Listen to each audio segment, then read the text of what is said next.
moin mijn Liebsten, ich bin die Lisa und hier wie ich Plattlauf lehrt wieder Hopen Plattdeutsch. Wechseln wir gleich mal aufs Hochdeutsche, damit das ein bisschen einfacher ist zu verstehen. Heute geht es nämlich um das plattdeutsche Zauberwort down, also das hochdeutsche tun. Down wird im Plattdeutschen wesentlich häufiger verwendet als das Wort tun im Hochdeutschen. Deswegen fangen wir erst einmal ganz kurz an, darüber zu sprechen, wie wir down eigentlich konjugieren. Hier habe ich das einmal für euch aufgeschrieben. Also down ist der Infinitiv. Dann ich dau, du deist, sei hey dat deit und wie sie sei daut. So, das ist erstmal kurz die Grundlage und jetzt geht's einmal in die Beispiele, damit es alles ein bisschen greifbarer wird. Hier habe ich einmal Beispiele für euch, wo wir auch im Hochdeutschen zum Beispiel tun sagen würden. So, dat deit me leid, das tut mir leid. Dat deit er weh, das tut ihr weh. Du mut ein wat an down, da muss etwas dran getan werden. Oder aber, ich hef viel to down, also ich habe viel zu tun.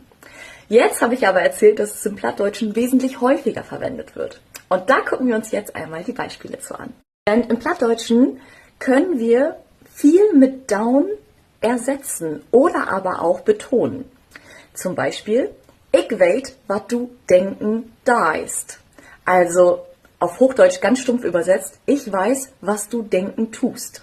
Natürlich können wir auf Platt auch sagen, ich weet, wat du denkst, aber Plattdeutscher ist es, zu sagen, ich weet, wat du denken deist. Also der Infinitiv von denken und deist, also down dann, konjugiert auf das du.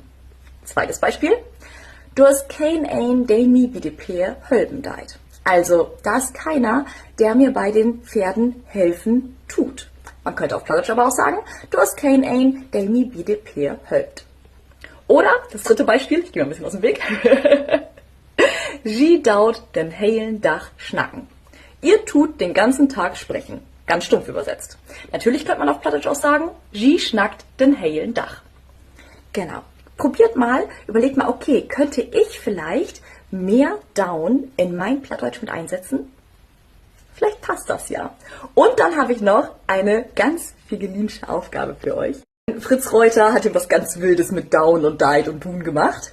Wenn ein down deit, wat he deit, kann he nicht mehr down, as he deit. Wow, okay. Kann das einer übersetzen und erzählen, was es heißen soll? Schreibt das gerne in die Kommentare.